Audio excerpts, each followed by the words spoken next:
In this lesson on the nature of law and the English legal system, we're going to be shifting away slightly from the more substantive, sometimes known as doctrinal parts of the law, the black letter law itself, to looking at some of the more theoretical parts of the law. This lesson and the next lesson is going to be really just an engagement in something known as legal philosophy or jurisprudence. And this lesson specifically is going to talk about something known as the rule of law.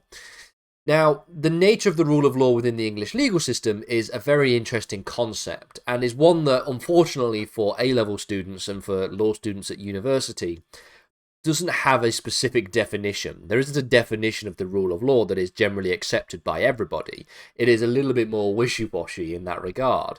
And so, fundamentally, this lesson and the next lesson is going to be exploring and examining fundamental principles of the rule of law.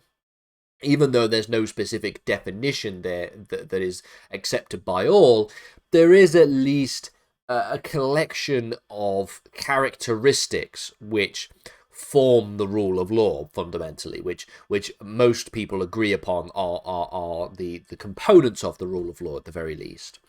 The next lesson will look at the interpretation of the rule of law by one of the most prominent and foundational legal thinkers and legal theorists in the English legal system, that being, of course, A.V. Dicey. So beginning first then, the rule of law is a very fundamental principle within the English legal system. It embodies the idea that law governs all individuals and law governs all institutions. This includes those who make the law themselves, i.e. the government, the state. It ensures that everybody is subject to the law, that the laws are applied fairly to everybody, and that justice is administered without bias. So that's the sort of wishy-washy definition. And to be fair, most academics would probably agree that this is a definition of the rule of law. Maybe it isn't the perfect definition of the rule of law, but it is a definition that is generally acceptable at the very least. Rather than trying to find a definition for the rule of law, academics will spend more time thinking about the principles of the rule of law. What basic principles does the rule of law embody? Well, these are just some of the basic principles that are embodied by the rule of law. There is the principle of legal supremacy. There is the idea of equality before the law. There's the concept of legal clarity, certainty, and predictability as well. There are also some others, things like human rights may form part of the rule of law as well, but or due process, all of which we'll get to in future lessons, I'm pretty sure. Now, some of these are some of the principles that A.V. Dicey discusses, but we'll look at A.V. Dicey's interpretation, as I said, in a future lesson. For now, though, let's just talk about the supremacy of law as a general principle, rather than something that is specifically elucidated by A.V. Dicey. This general principle here that is the assertion that the law, the concept of the law itself, is supreme, and it stands above all other forms of authority in the English legal system.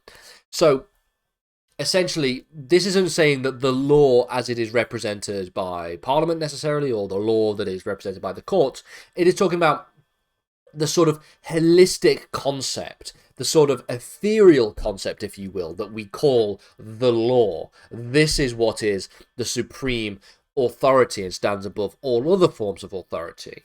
It means that nobody, including the government, including any public official, including any judge, is above the law. The law is to be applied to everybody as it is the supreme source of authority. All actions that are taken by the states or its officials must be authorized by the law. Those who exercise power must do so within a legal framework.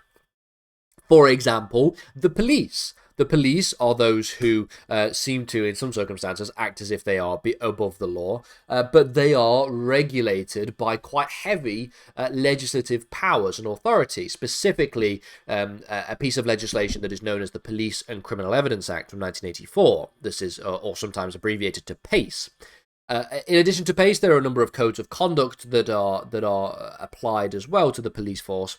And so even though the police have the power to detain, they have the power to arrest, they have the power to stop and search, to seize property, they are regulated, and they can only do all these things because the law allows them to do so. The second principle of the rule of law is this idea of legal equality, the principle that everybody is equal before the law. It means that every individual, regardless of their status, their wealth, or their position within society, is subject to the same laws and legal processes. Someone who is a billionaire, who is from an aristocratic family, maybe is a descendantly related to the royals in some way, is subjected to the same law when it comes to theft or to murder as somebody who is homeless or somebody who has no money at all. It suggests here that, therefore, the law will apply equally to everyone, regardless of any kind of status, position, or wealth within society. No one is entitled, therefore, to special privileges, to special immunities when it comes to the law. Everyone should have access to justice on an equal basis. Now, there is a bit of a discussion point that you could raise in relation to equality before the law. This is, of course, in relation to the idea of the monarch. To what extent does the monarch actually fit into this principle of equality before the law? In addition, you could raise that question as to whether or not the monarch fits into the principle of supremacy of law. Now, this is a debate that I'm not going to get into in this particular lesson. Generally speaking, if there was a situation where the king or the queen or whoever is in charge, i.e. who is the monarch at the time, was to break the law, this would represent something of a constitutional crisis, something of constitutional significance, because seemingly on paper they are able to break the law since they are technically above the law. But in reality, there are lots of political and lots of practical and societal constraints that might make it very difficult for you to enforce that general obligation that the monarch is above the law. So generally speaking, we just sort of hope that the monarch doesn't break the law and then leave it at that. But there's an interesting debate and discussion that you could have in class in relation to whether or not the monarchy, the existence of a monarchy, violates these basic principles of the rule of law. Moving on then, there is also this principle within the rule of law that the law must be clear. This is this principle known as legal clarity. The rule of law requires that laws be clear, that laws be publicized, that laws be stable, and that laws be applied evenly. This also ties in, of course, to the equality of law as well. It means that the laws should be understandable and accessible to the public. They should be consistent. They shouldn't just change on a dime and change as a result of the wills and the whims of individual people. It should be very clear that the law has changed and that there is often an implementation period, especially when it comes to big pieces of legislation, to ensure that there is implementation, there is time for the necessary implementation of the law in order to maintain consistency. People must be able to understand what the law requires of them in order for them to comply with it.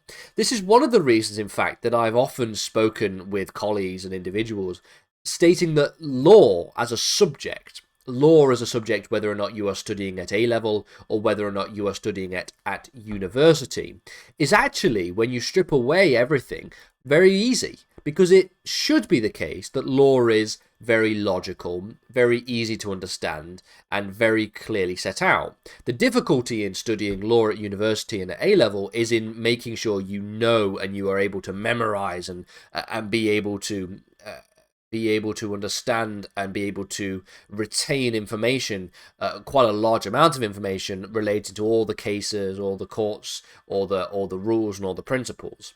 That is where the difficulty arises. Within the same line of argumentation that relates to clarity of law, there is also the extension of this principle, which is known as the predictability and certainty of law.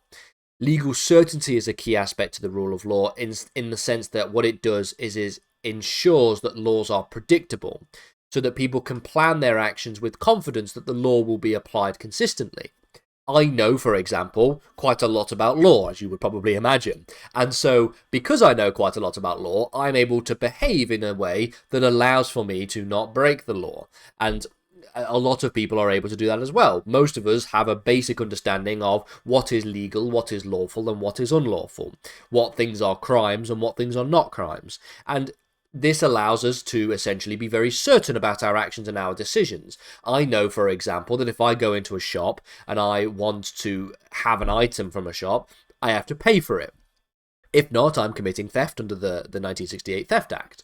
And so the result here is that I'm very certain of what I need to do and what actions I have to perform when it comes to going into a shop and buying a chocolate bar, for example. Predictability also helps maintain order, and it helps allowing individuals and businesses to operate within a stable legal environment. This is, of course, good for society more generally. It is good for corruption. It is good, i.e. good for preventing corruption. It is good for ensuring that business is able to thrive and operate accordingly, as well as employment and just general happiness within society.